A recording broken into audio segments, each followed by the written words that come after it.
Hi, everybody. Justine Froelker here, author, speaker, corporate trainer, and certified Daring Way and Dare to Lead Facilitator. And we are in our last week of my February series, which has been a bit of a shit show because I changed my topic last minute, because the dogs have said hi a whole lot, because I have chosen not to re-record because then I would lose my nerve to post this series. And so I don't have a title for the whole series, but the first week we talked about how healthy lives, healthy teams, healthy cultures are actually really diverse, and not when we just surround ourselves with people who think like us, look like us, and believe like us. And then second week we talked about how the phrase, we're just going to have to agree to disagree, is actually shutdown language and not conducive to growth and healing.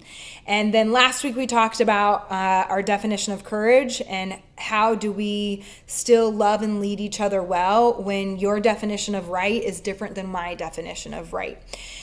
And how am I going to end the series?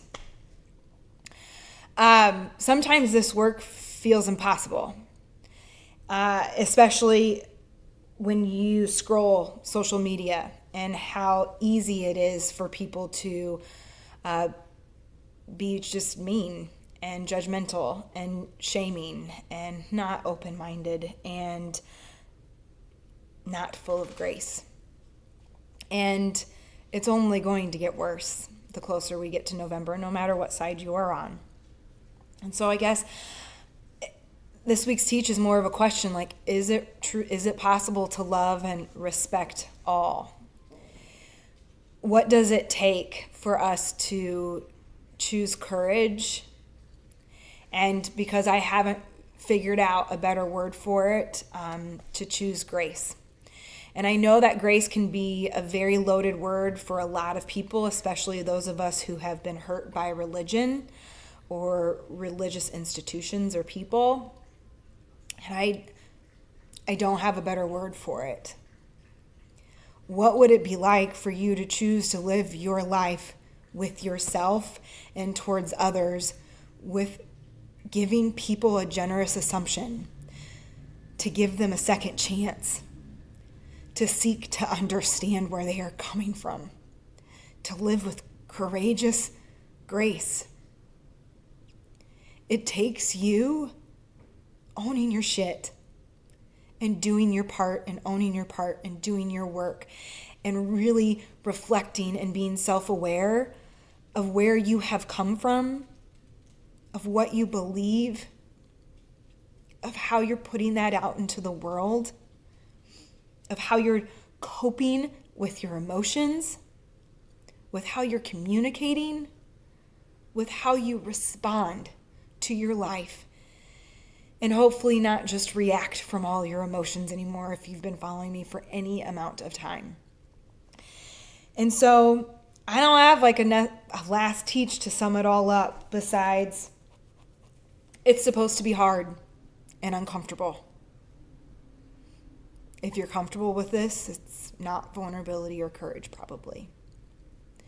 We're supposed to mess it up because we are humans and we are flawed. And I didn't learn any of the lessons from the hilltops.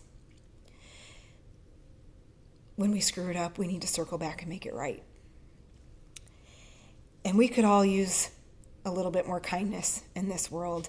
And that does not mean that trauma, abuse, racism, sexism, abuse of power, and everything that falls underneath that has not happened. I just think the more that we try to convince one another to our own sides or to make someone see us, is just creating more division. And so I don't know if any of these videos have been helpful, but what I know is that the more diverse my life has gotten, and the braver I get in speaking up in what is not okay in this world, speaking up for people who have been silenced or made to feel small, not speaking for them, the more I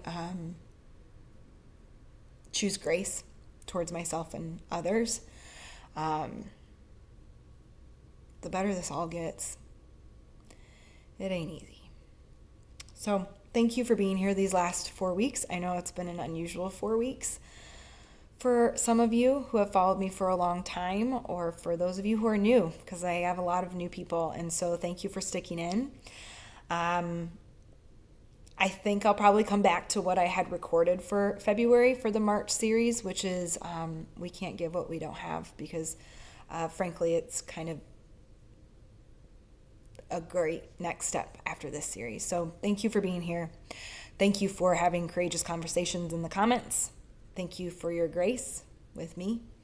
Thank you for being part of this community and making this world a braver place. So I have a lot of videos and resources over on all of my platforms: LinkedIn, Instagram, YouTube, Facebook, and of course my website, JustineFroelker.com. Thanks.